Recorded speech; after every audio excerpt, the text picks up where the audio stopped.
Hey guys, as you've seen by my, let me make room for my Fitbit here. Sorry. As you've seen by Wednesday's re-release of one of my old videos from about 2 years ago when I first started making videos, I turned this into a kind of a homemade Faraday cage. And as you can see, it's taped, and I'm going to cut the tape and show you what I have in mind, but I want to go over a few things. Excuse me. Sorry for the dirty table here. There's a few areas about EMPs, solar CMEs, that we're not fully aware of yet. We don't know the extent of damage caused by one. I mean, we have, excuse me, we have the results from the 1960 something test way off south of Hawaii that took out a bunch of lights and street signs or street poles and stuff in Hawaii from an EMP type event. And we have people who currently run tests inside laboratories testing Faraday cages to see how well things fare against said EMP type events. But with today's current level of technology, you know, cell phones, super fast laptops, tablets, how far backwards are we going to go should we get hit with such an event? We are not 100% sure. We have experts out there, or at least they claim to be experts, that say we'll go back 250 years. That's quite a long time to go backwards. So one thing that is in the prepper community people like to do is try and prepare for said EMP event. And without having 100% concrete knowledge of exactly what's going to happen, we can only attempt to prepare. But there are certain precautions you can take along the way. Now, I don't have everything with me to do what I wanted to do because, you know, things came up.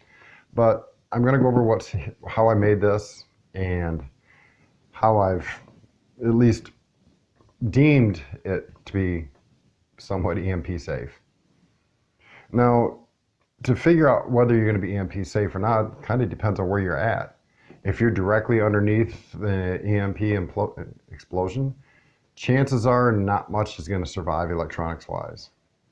The further away you get, the better your chances are going to be. And yes, I'm squinting, it's bright. And there goes my phone. Yay. Anywho, where was I? Oh, distance. So something like this, which is tin, it's not steel, which is not that greatest conductor of electrical current, will give some protection. Now, I am near what is called a first strike target. Whether they would use an EMP over us or not is unsure, but if they put it over the middle of the country, then I'm relatively safe, as is the base that I'm near. But there's no guarantees. We honestly don't know. If they do it over the East Coast, then I'm a little less safe, but safer than some people, obviously. Should there be a nuclear explosion, I will see you all in the afterlife. That's just the way it is. You know, no sense in sugarcoating the truth. It's the way it is, and that's the way it is. So anyway, let's go over this. Excuse me while I do some surgery.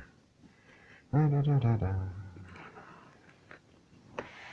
one thing when you're making an EMP cage, you know, out of a can or a tin, is you see the tape I'm cutting right now? It's aluminum tape for HAVAC units. And it uses it on water heaters and stuff like that for, you know, the cold line, and there's many uses for it. But if you're if you've never seen one done like this, you're kind of wondering, why would you put tape around the edge? Well, you put tape around the edge to create a complete seal of it. Some of the testing that I've read up on is shown, like, say this. This is an oxygen meter, something I just recently added to my preps. And the way I've wrapped this up is I've left it in its original package. That way no part of the meter or batteries are actually touching the outside of the package. And I've sealed all openings with this aluminum tape, so there is no direct path for any frequency wave of any kind to actually enter inside the package, which is why you want to do it like this. You want to seal it. So there's no long path that will act like an antenna for radio waves to get inside. So, you know, that's why this one's wrapped up. Now, some people will think, and there's not 100% conclusivity on this, some people think you can take and just open up a Mylar bag, throw this inside it, zip it up, and you're good to go. Well, no, not really. First of all, the inside of this bag isn't shielded with a rubber coating. So you're putting your electronic device in contact with the outside of it. And that will allow the electrons to actually transverse to the inside. Not to mention this is open, even though you've got a seal here. There's still a big wide opening right here that's going to act like an antenna, drawing everything right inside. So you would want to seal it. But let me offer this. From what testing I've seen and heard and read up on, you want to take and protect said item, and this is where I haven't made it to the store to get what I want yet, which is why this isn't done. You want to make sure it's as flat as possible, so we take that off, store that inside the bag by itself. You want to take and wrap this in something like a piece of rubber, which, pop this off without shooting it across the room, is what you see on the inside here. I went over it in the other video. This is just nothing more than toolbox liner rubber mat. Okay, it's a rubber mat. And this actually seals all the way to the edge, and it seals right up to the rubber that's on the inside of here. So there is no actual gap, oops, get down there, between the rubber that's inside the can here and this lid. There's no gaps. Sorry, I'm trying to watch what I'm doing here. Make sure I'm pointing where you can see. But that way, nothing inside of here is actually touching the outside. And with the aluminum foil tape wrapped around it, there's no area like this that's going to act like an antenna. Now, I'm probably not explaining it very well. One of the guys in X Nation Survival Comms, great channel. I will try and remember to put a link to his channel in the description below so you can go check him out if you haven't yet. Very knowledgeable young man. Yes, I'm flattering him. So anyway, very knowledgeable. And he'll probably explain it better in some of his videos than I am. But like I said, the basic principle is when you've got an opening like this, it's just going to act like an antenna along all the EMP waves or CME, whichever, to go inside and affect your electronics. That's why you want to seal it like I've done on this. And this is just taped over because it makes a little neater package. But you want to seal it so there's no actual path for them to get inside. And again, which is why this is sealed. But inside this case, and this is only one of 3 that I've got, and I still don't have enough stuff. I've got, I'll just do it this way. It's full. It's got my solar charger in it, that little cheap green one I showed. I've got my Novat, or come on, lights. Goal Zero Nomad charger in here. Oops, now I'm going to have to redo the whole package. Anywho, I've got a few other things in here that are wrapped in a rubber coating inside a bag. Now these are just in here, and even though they're not sealed, they're inside here because this is already fairly well protected. And with those sitting inside a Mylar bag with the rubber protecting it, adds it an extra level of protection. So if you're going to build yourself a kit, and if you're concerned about said things, then I recommend build it out of something that's nondescript. Something that's not going to stick out and say, hey, look at me.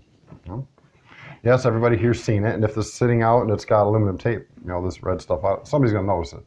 But in the closet where I keep this, because this stays at the house with me, nobody's going to see it unless they're digging through my house and either I'm already dead or I get a nosy neighbor and they're not going to be worried about it too much longer anyway.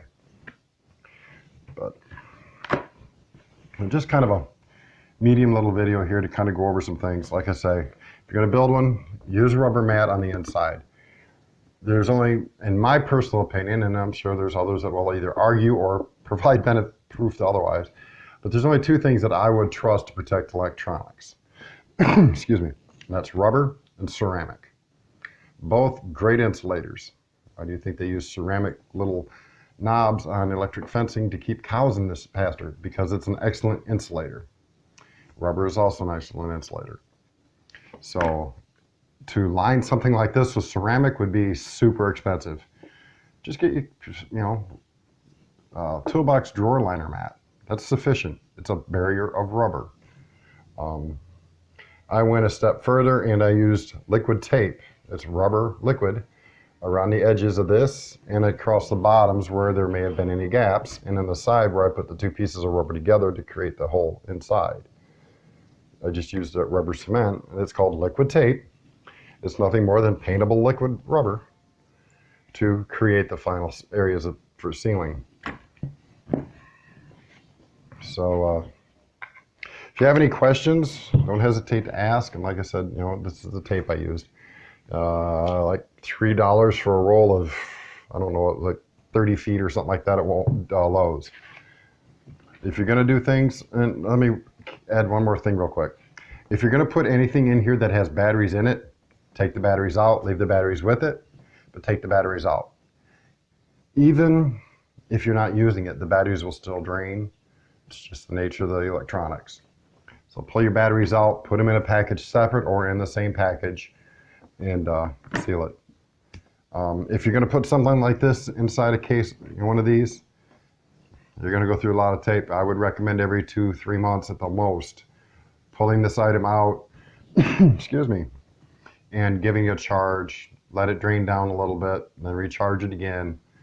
Use it a little bit to make sure that it doesn't go bad while you're sitting in there. Don't stick something like this in a bag and stick it in here and expect it to be good 2 years from now.